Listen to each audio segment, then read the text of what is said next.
El sábado Sandra Russo publica una nota en página 12 titulada Decirlo todo. Extraje algunos párrafos de esa nota porque me parecieron interesantes, tal vez para plantear algunas cuestiones. En ellos, que yo rescato, dice: no hay que dejarle resquicio al falso debate al que somos sometidos todos los días y hay que hablar. ¿Qué significa? Hablar desde nosotros, desde cada uno y todos. Decirnos, manifestar nuestra existencia y posicionamiento, reafirmarnos en un escenario que tiende a eliminarnos, recuperar palabras que nos quitaron a fuerza de no decirlas porque hacen que suenen peligrosas. Los cientos de muertos que hay por fentanilo contaminado se pueden asociar perfectamente con las coimas descomunales a los discapacitados que abandonan. Los del fentanilo vienen muriendo hace meses. Nadie habló. Hablaron los familiares, pero sus voces se extinguieron en el silencio sicario de los medios. Hay que hablar, hay que emperrarse en no cambiar de tema. Hay que informarse, no repetir y hablar. Dar datos, contradecir al que los siga defendiendo. En el contrarrelato hay que contradecir. Tenemos que encontrar una soga que nos permita seguir poniendo la realidad en foco. Porque lo que quieren es idiotizarnos. Hay muchísimos más idiotas que nunca. Lo único que importa es que encontremos una voz colectiva compuesta de todas nuestras voces hablando al mismo tiempo, hablando con obstinación de quiénes somos, de qué queremos. Vamos a lo nuestro, que es mucho y es tan valioso y corre tanto, pero tanto peligro. Esto ya está muy oscuro. No tenemos medios que alcancen para hacer luz donde no vemos. Hablemos, reconozcámonos por la voz y que no nos aten la lengua. Así finaliza la nota de Sandra Russo, que quise rescatar estos párrafos que más o menos encierran lo que venimos intentando hacer durante muchísimo tiempo. Digamos, más de 21 años en esta trinchera. El hablar, el decir, el informar, el dar cuenta, el buscar otras voces, el multiplicar las voces, el intentar desentrañar aquellas cosas que se ocultan, que se tergiversan, que se invisibilizan por la manipulación de los monopolios de desinformación. Pero también tiene que ver con los tiempos actuales. Caprichosamente no es. Lo que se está padeciendo en la Argentina desde hace más o menos 2 años es catastrófico, pero pareciera ser que le quitaron la máquina de pensar y de decir a una porción importante de la población. Porque nadie dice, nadie se queja, o no todos. Y con quienes hablas te dicen, pero ¿no están mejor las cosas? ¿No bajaron la inflación? Y vos tenés que salir a contrarrestar esa posición aclarándole, como si fuera una conversación callejera, porque lo es, que claro, si vos dejás de pagar todas las cuentas, no asistís a nadie, claro, y bajás la inflación. Pero me encontré con una repregunta. ¿Y qué hicieron con la plata que se ahorraron por no pagar todo eso? Claro, desconocen el tema de la fuga, del choreo, el real choreo. ¿Quiénes son los reales chorros en esta historia, no? Que no es nuevo, porque ya lo hemos padecido en otras instancias democráticas del país, como fue el menemato, como fue el macriato, la alianza, por supuesto la dictadura cívico-religioso-militar. Y hay que hablar, y hay que multiplicar los canales de comunicación, hay que multiplicar las voces para poder aclarar aquello que está oscuro. Como dice Sandra Russo, está muy oscuro todo. Bueno, busquemos la forma de aclarar el panorama para que, a ver si parte de la sociedad, cuando vaya a votar en septiembre, allí en Buenos Aires, en octubre a nivel nacional, pueda usar la razón y no la estupidez instalada de los monopolios de desinformación. Bien, esa es una cuestión que tenemos que elaborarla muy profundamente desde todos los sectores que podamos, desde todos los rincones que podamos. Es una militancia muy fuerte, pero tiene que ser con convicciones claras, también fuertes, para contrarrestar esta avanzada, que yo ya ni siquiera le llamaría neoliberalismo ni liberalismo. Es mafiosa. directamente es mafiosa. Para mí no, eso de liberalismo o neoliberalismo será una cuestión semántica vinculada a propuestas económicas o ideas económicas, pero esto no tiene nada que ver con la economía. Absolutamente nada que ver. A vos te dijeron que era para mantener el déficit, el controlarlo, bla, bla, bla, bla, bla, y acá lo que se está tratando es cómo te chorean y te vacían el país, aparte de entregarlo a las potencias foráneas, que lo venimos diciendo desde hace bastante tiempo. El otro tema es el tema de la justicia. Todo esto no podría estar ocurriendo si en la Argentina, como en varios otros países, no somos la excepción, ni somos los campeones de ello, si el Poder Judicial no estuviese tan corroído, no estuviese tan podrido como lo está. Porque vos fijate cómo funciona todo esto. Cuando salta una causa como esta de las coimas, de las escuchas filtradas, que quién la filtró, ¿viste? Bueno, ahora hablan de que el mafia, ¿sabemos quién es el mafia? El gato Macri, ¿sí? El tipo que no ha ido nunca en cana con todos los delitos cometidos, habido y por haber. Bueno, los corrillos en los pasillos dicen que tiene carpeteado a todo el mundo. Yo no sé si están así. Yo creo que gran parte del Poder Judicial es corrupto. Es corrupto y es socio de todos estos miserables. Y según algunos sospechan que estas escuchas, qué sé yo, el tema del fentanilo, de las coimas, qué sé yo, bueno, todo tiene que ver con cómo lo filtró el mafia o su gente.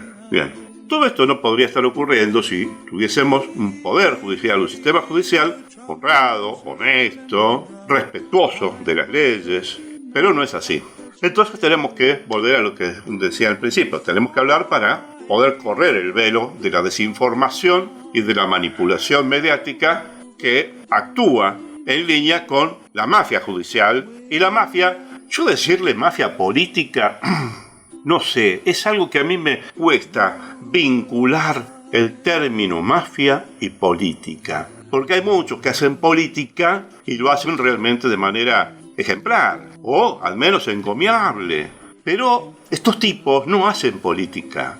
No vinieron a practicar la política, no vinieron a demostrar cómo se hace política. Estos tipos lo que vinieron fue a chorear nada más, a afanar, a robarte absolutamente todo y entregar nuestras riquezas. Porque, como lo venimos diciendo hace mucho tiempo, tiene que ver con los mandamases a nivel global. Pero nos estamos refiriendo en este punto concreto de todo esto que saltan la pus, la mugre, la mierda que está saltando de todos estos miserables. Y bueno, yo tengo mi sospecha que son ajustes de cuentas. Son ajustes de cuentas. ¿Por qué son ajustes de cuentas? Y bueno, porque entre ellos se manejan de esa manera. Si vos estudiás un poquitito y lees un poquitito de la historia de la mafia la mafia italiana, y cómo se fue desarrollando a través del tiempo, cuando se traslada inclusive a Norteamérica. Acordate de las películas del Padrino, ¿eh? Pero aparte de las películas del Padrino, de los libros que se han escrito, la historia que se ha escrito sobre cómo se desarrolló la mafia, te vas a poder dar cuenta que aquí estamos ante esa disputa entre grupos mafiosos que están vinculados al choreo, al narcolavado y a otros delitos habidos y por haber. Entonces, tenemos que hablar. ¿Por qué tenemos que hablar? Tenemos que hablar porque tenemos que intentar revertir todo esto desde la concientización y en la búsqueda de resortes que los debe haber a nivel judicial para que todo esto no caiga en saco roto y se pueda en algún momento hacer justicia, condenar a los responsables, a los culpables, a los que son asociados a estos miserables, aquellos que de alguna forma han convalidado la muerte, el asesinato, el genocidio silencioso que vienen provocando hace tiempo. Porque las muertes por fentanilo, las muertes por no acceder a los remedios oncológicos, las muertes porque se suicidan por no alcanzar a cubrir sus mínimas necesidades, las muertes de todo tipo que pueden ser evitables en estos tiempos, tienen responsables y socios, cómplices. Entonces hay que buscar la forma de revertir todo esto desde la concientización. Y tenemos que multiplicar los canales de comunicación entre nosotros y nosotras para poder ver si podemos cambiarlo. Y lo otro que me queda para refrescarte, porque yo te pido por favor que busques y leas historia. Porque esto que dice Sandra Russo de que tenemos que hablar, y tenemos que recuperar la palabra, el encuentro, el diálogo, la fluidez en el diálogo, la multiplicación de las palabras, también tiene que estar acompañado con la multiplicación del recuperar la memoria y estudiar mínimamente la historia que no es tan lejana, para saber cómo se vienen repitiendo modelos de destrucción, de expropiación, de sometimiento, de criminalidad. Porque todos estos tipos que han estado en los peores gobiernos en el periodo democrático que venimos llevando, tienen muertos en su haber. Yo recuerdo cuando estábamos en Radio Nacional Córdoba, difundíamos el listado que era impresionante, se denominaba Los Muertos de Menem. Todos los que habían muerto suicidados, asesinados, etcétera, que tenían que ver con causas, entre comillas, judiciales. Y el tipo jamás fue condenado como correspondía. Bueno, un hecho emblemático fue la voladura de la fábrica militar de Río Tercero. Nunca lo hicieron responsable realmente. Y encima fue, creo que, senador. Bueno, en sus últimos tiempos. Hasta eso, ¿no? Algunos me decían, no, porque lo necesitamos por los votos, que la Cámara, qué sé yo. Y la dignidad, el honor. Bueno, los de la Alianza también tienen los muertos en las plazas cuando fue el estallido social. De la Rúa tampoco terminó en cana. Ni ninguno de los funcionarios responsables de todo eso. Que muchos son de los que están ahora acá, en este desgobierno. Los muertos de Macri, nadie recuerda. Por ejemplo, el jubilado que se suicidó en las escaleras del PAMI. Nadie recuerda los que se suicidaron por no tener acceso a las condiciones mínimas de vida porque los echaron, los dejaron sin trabajo. ¿Y este tipo cuántos muertos lleva ya? Son muchos, son muchos. Es un genocidio ya, yo no diría que es un genocidio silencioso. Yo creo que es un genocidio a muchos gritos desesperados que están esperando que alguna vez en nuestro país haya justicia. Bienvenidas, bienvenidos a otra emisión más del Club de la Pluma por nuestra radio web y la red de radios compañeras, amigas que retransmiten en directo, en diferido, y que les agradecemos a la distancia con un abrazo enorme la posibilidad de que las voces de la patria grande fuera de ella se puedan escuchar en otras regiones. Le damos los muy buenos días a la profesora Gabriela Fernández. ¿Cómo le va? Buenos días, Norberto, buenos días a toda la audiencia del Club de la Pluma. Y aquí estoy recordando, además, me parece que eran 43 los gendarmes. Sí, señora, 43 gendarmes que murieron camino a, no sé si a Salta, alguna de esas provincias que mandó la que hoy es ministra de Inseguridad, Patricia Bullrich, y tampoco se la hizo responsable de esas muertes, como las muertes de Rafael Nahuel, Santiago Maldonado y todos los demás. El Ara San Juan. Submarinistas, Y así vamos, seguimos premiando con candidaturas y otros cargos públicos a los asesinos de nuestro pueblo. Y yo creo que sí, que hay que hablar porque, digo, si los convocamos a hablar y no hablan, ¿qué esperanza tenemos de que este pueblo salga a hacer alguna otra cosa para defenderse? Porque yo me pregunto a veces si realmente estos gobiernos, este gobierno, cayera porque el presidente usa pañales o porque un amigo denunció las coimas. Qué mal habla eso de nuestra capacidad como pueblo de regular nuestra representación política y de participar en un gobierno democrático. ¿Nos merecemos alguna democracia con este nivel de inmovilidad social, con este nivel de incapacidad para reaccionar? Porque usted sabe que atrás de los muertos del fentanilo, atrás de cada muerto del fentanilo, hay una familia. Si multiplicáramos eso serían, 500 personas. Y no hay 500 personas así de una en las movilizaciones que se hacen cada miércoles. Y no están ahí las familias de los muertos por el fentanilo. Entonces yo me pregunto qué nos está pasando, porque me parece que ya está de echarle la culpa a que nos quitaron la máquina de pensar.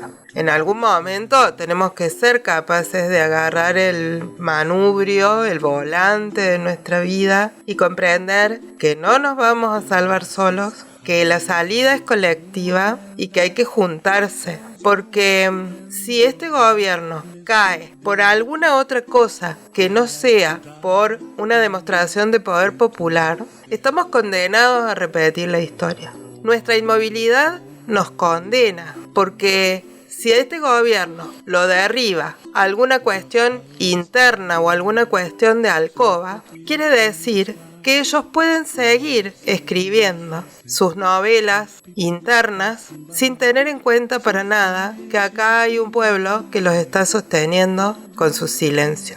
Nos estamos arriesgando a que una próxima gestión, de nuevo, arme todo el circuito para seguir vaciando a la Argentina, que lamentablemente le quedan muchísimos recursos para vaciar, no es que lo van a agotar en una gestión, lo van a hacer libremente. ¿Por qué? Porque nos van a entretener con alguna gilada farandulesca y nosotros sin capacidad para ir a plantarnos como pueblo y decir que no lo vamos a permitir. Después de este gobierno, cualquiera que asuma un rol destacado en el poder, lo va a asumir convencido de que puede hacer lo que se le cante, a menos que hagamos algo antes. Es así, con lo único que no estoy de acuerdo es si no merecemos el tema de la democracia y la política. Sí que la merecemos. Más de 30.000 desaparecidos lo justifican. Tenemos que seguir peleando, porque aquellos que desaparecieron en la dictadura cívico-religiosa militar no estaban en las mejores condiciones políticas y sociales para considerar que no nos merecíamos o no merecíamos la política y la democracia. Eso es lo que creo. Bienvenidos nuevamente al Club de la Pluma.